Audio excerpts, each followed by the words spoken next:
Good evening. My name is Nelly, the chair lady for Kikuyu Online Media, and today we want to release a press statement following the attack in Olkalou during the by-elections. Press statements by journalists and media stakeholders following the attack on media personalities during the Olkalou by-elections. Fellow Kenyans, today we stand united to strongly condemn the violent attack on us journalists when we were carrying out our constitutional duty to inform the public during the Olkalou by-elections on Thursday. On the above-mentioned day, we were assaulted while covering the electoral process. Cameras, mobile phones, and other equipments were stolen, all destroyed, and our vehicles were vandalized.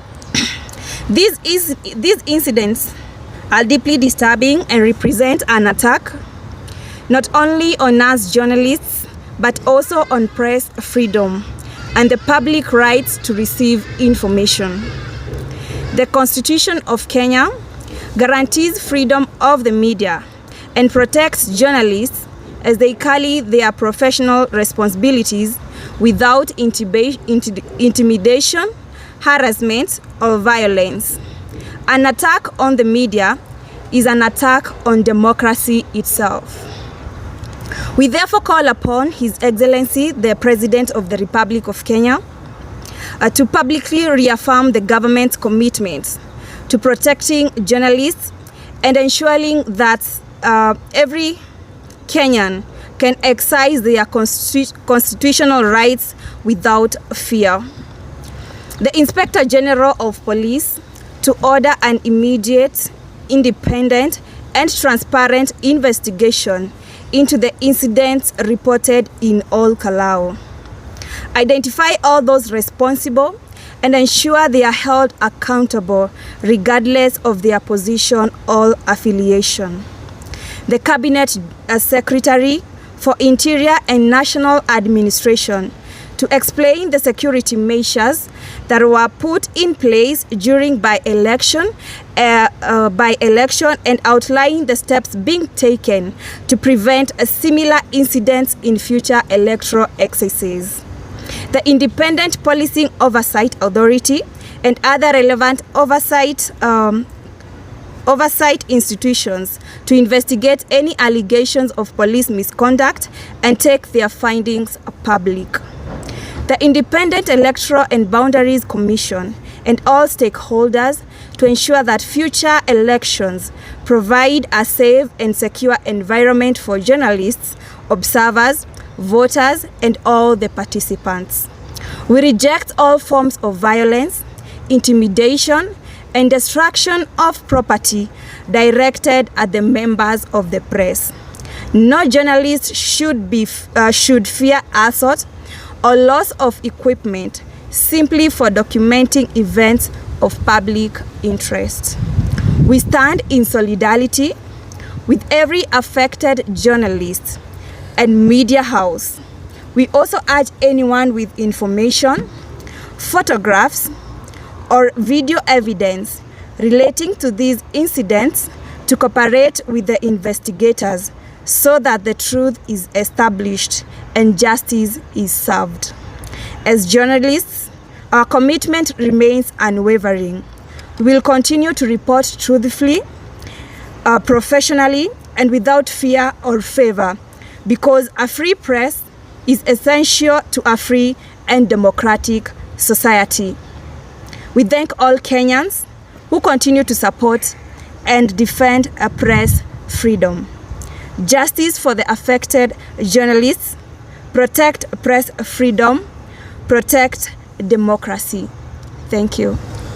Online media power. Power. Online media power. Power. Online media power. Power.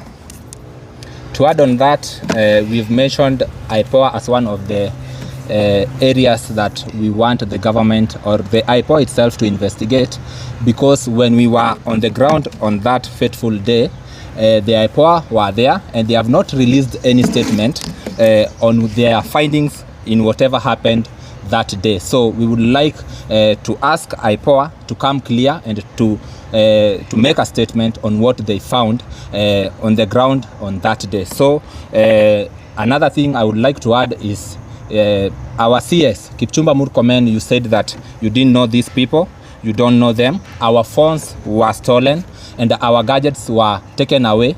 The gadgets, some were still even on up to yesterday. So if you were indeed investigating, I know you know what how investigation is done.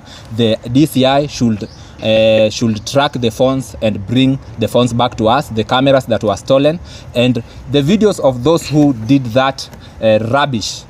They are still circulating online, so you cannot tell us you are investigating and you have not given any report. So we will ask the government to dig deep in this, because we are in a democratic country, and even if we were stopped, everyone who has a smartphone is a media personality, and that's why after we were beaten, still the videos were circulating online. So we will urge the government to do thorough investigation to ensure that this does not repeat itself. Thank you.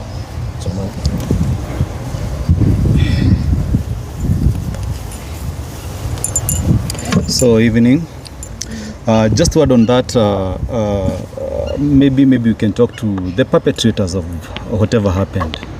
To the goons and all that, you all know what happens. To the perpetrators, these are youths, majenzi, wale mnategemea maybe watawapigia kura when it comes to that time.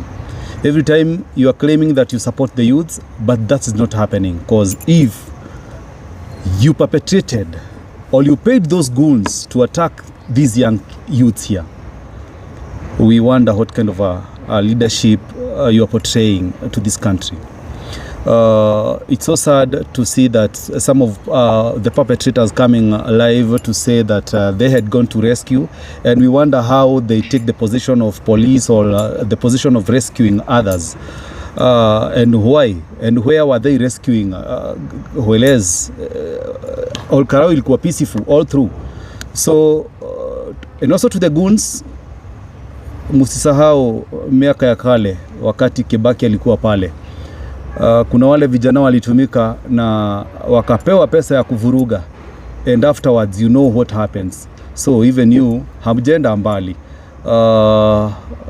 It's so sad to see youths ndio wanatumika kupiga youths. Wakenya ndio wanapewa shilingi 2 kupiga Mkenya mwenzao. It's so sad kuona ati kuna vijana walikubali kutumika na kupiga tu watu innocent. Sisi hatukuwa voters, we were maybe conducting our duties, and it's so sad kuona wengine waliumia, and also our gadgets. Sisi tumejituma, and not that we are not trained. Some of these perpetrators, we know them, and tuliwaona wengine wamevaa mask and all that. Some of them we've worked for them. Hii timu wamerilai nao kuuza sera zao. Hii timu wamerilai nao kuonyesha Wakenya ile, even to their constituents, ile kazi wamefanyia constituency yao. It's so sad kuona ati hata ile huruma ya utu hamna. As the chairman of this team, nataka kusema sisi hatuna vita na mtu yeyote, but all we want is justice served. All we want is our gadgets back, our phones back, our cameras back. You know what to do, you know where to start. Sisi tupigiwe simu, tutamaliza hii maneno. But as long as those things are missing, hatutanyamaza. We'll still continue calling upon you, the perpetrators, baka turudishiwe mali yetu. Na next time ukipatia goons kazi, muambie kama mmewapea goons, mmewapea kazi ya kupiga raia, wananchi ambao wametulia, ama mmewapea kazi ya wizi, kwa sababu they should have delivered those phones to you. If you had paid them to come and maybe fight us, and maybe to take the gadgets, and I wonder hizo gadgets mtapeleka wapi, kwa sababu hata zingine mnatumia ni expensive kuliko zetu. So hatuna vita na mtu yote. All we want is our gadgets back, and we also need an apology. We also need to know how we can work forward. It's so sad that hatukuwa nje ya Mount Kenya, tulikuwa tu Mount Kenya, na votes zilikuwa tu ni za Mount Kenya, na wale perpetrators, some of them ni Mount Kenya. It's so sad. Ni aibu na aibu. Wengine ni wazazi waaibike kabisa kwa sababu mwanaume akichukua rungu kuwekelea watu kama hawa wadogo hivi kupiga. Then also to the CS Mulkomen. It's so sad to hear you claiming that hauna information about whatever happened. Whereas the goons walikuwa na mabunduki. Mimi mwenyewe nilikuwa napigwa na bunduki huku. Zilitoka aje? Whereas the area iko na police station, kulikuwa na polisi. Those vehicles, hiyo shughuli haiku happen for only one minute ama 2 minutes. Ili happen for hours. Watu wameuliwa, innocent Kenyans wameuliwa, and nothing is happening. It's so sad. We need a sit down and we demand our gadgets back. Thank you.